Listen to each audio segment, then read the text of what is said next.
Hello everyone, myself Jitendra Srivastav, working as an assistant professor in Ashtu Institute of Rehabilitation Sciences and Research. Today we are dealing with the topic that is ear mold. This is a very interesting topic for children with hearing and speech disability, right? Let's move on with that.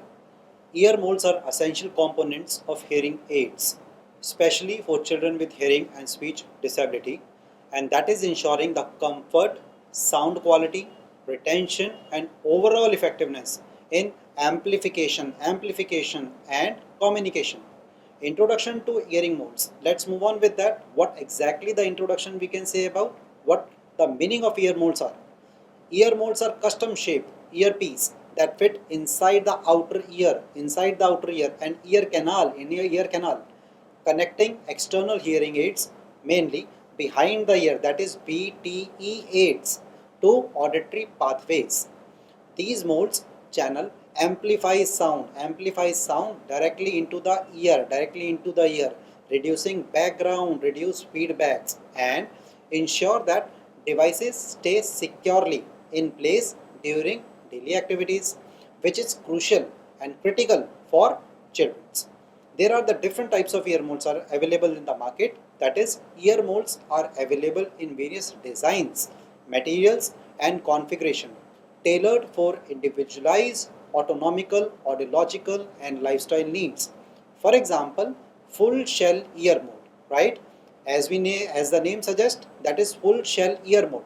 Cover the entire concha of the ear, provide secure fit and tight acoustic seal, ideal for severe to profound hearing loss.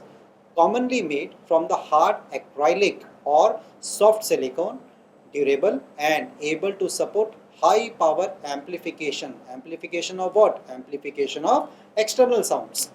Suitable for active children because they stay in place during movements. If the child is moving, then definitely that ear mold will place over there. Next one is a hard shell ear molds. Cover only the lower half of the concha for the balance between security and comfort. Easier to insert and remove, making them preferable for children with fine motor challenges, right? Intended for what? Intended for moderate to severe hearing loss. Ear canal molds. Entire fit within the ear canal and offer a discrete, different, less visible appearances. Prioritize comfort and are particularly helpful for older children and teens with mild to moderate hearing loss, right? Next one is a skeleton ear molds, right? Feature a very lightweight, hollow center design, reducing the bulk while maintaining a secure fit, meaning thereby they are very less in the weight.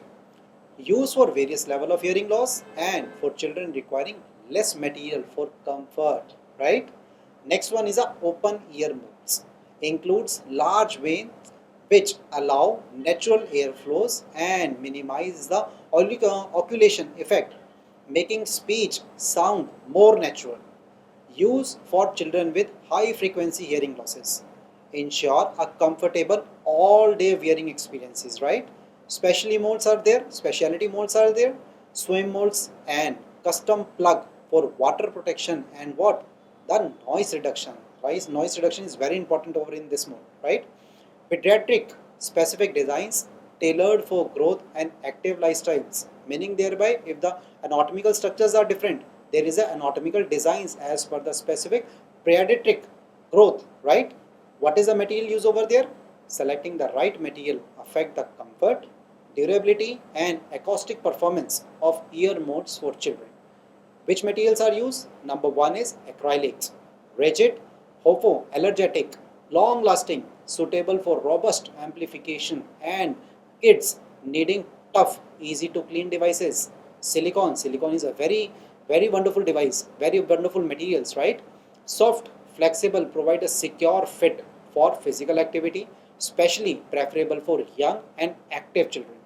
Soft rubbers are using, offer both comfort and durability. Durability is also important, often chosen for high amplification devices and children's needing close fitting models. Materials can be chosen based on the child's comfort, skin sensitivity, and activity level and may require replacement and adjustment as child grow. There are so many importance of ear molds are there. Let's move on with what exactly the importance of ear molds are. Ear molds are vital in education and communication development. Communication development of whom? Communication development of children with hearing and speech disability, impacting multiple facets of their experiences and learning potentials. How we are optimizing this? Optimize sound transmission. For example, channel sound from hearing aid devices to the eardrum. What is the other name of eardrum? Is a tympanic membrane, right? Maximizing utilizing amplification and reducing sound leakage, right? Background sound leakage. Prevent feedbacks like whistlings are there by creating a seal within the ear, by creating a seal. Secure retentions over there. Keep hearing aids in a place ensuring they are not easily lost or dislodged during play or activity. If child is playing over there, then definitely the hearing aids, hearing molds must be in the close vicinity, right? Critical for young children whose ear canals grow rapidly and whose devices requires frequent adjustment. We have to take care of the comfort and the safety of a child. Ear molds, right? Reduce pressure points, skin irritations, and ensure safety all day usage. Soft materials improvement, tolerance among high sensitive children over there, right? Next one is a speech and language outcomes. Consistent amplification support, better auditory access, aiding in what? Aiding in language development. Why we are talking about language development? For the betterment of that. Speech perceptions are there and production over there. Effective mode enhance listening comprehension. What is the meaning of comprehension? Same again, comprehension means understanding, right? Essential in classroom, even in therapy and peer interaction, right? Next one is a customization and growth. We can customize the ear molds or not? Yes. As children ear grow, customized ear molds must be regularly remade to maintain efficacy, comfort, and even for the health of that child. Pediatric audiology emphasizes regular monitoring and replacement over there. Social participation is also very important. Reliable hearing aids, retention, and sound quality allow children with disability to participate fully in the school, even in the play and even in the community life. By reducing the stigma, what is the stigma over there? We cannot use the hearing aids, we cannot use the hearing molds, right? By reducing the stigma through color customization and discrete design, children are more likely to use their hearing aid constantly. And how we are using and maintain, care and maintaining of the ear molds, that is also important. Care and maintenance, right?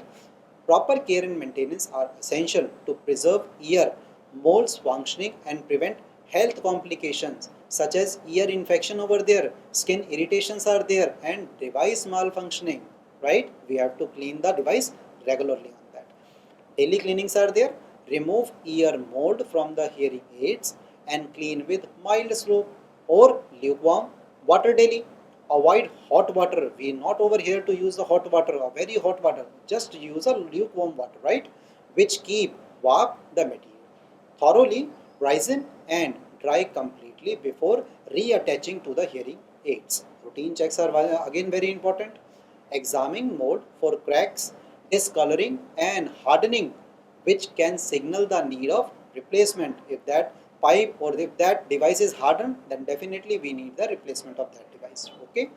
Next one is inspect tubing for blockage from earwax or debris, which impair sound transmission.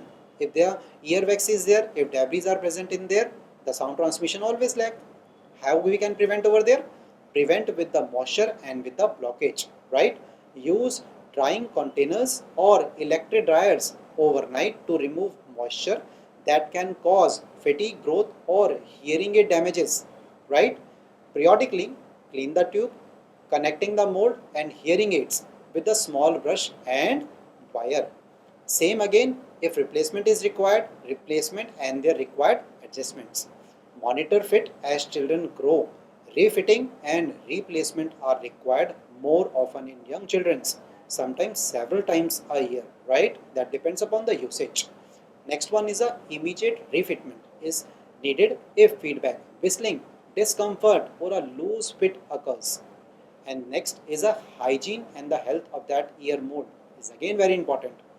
Do not share ear mold between children as this raises the risk of infection. Infection we already done with the topic. Teach student and caregivers proper handling over there. Insertions are there and removal of prevent injuries.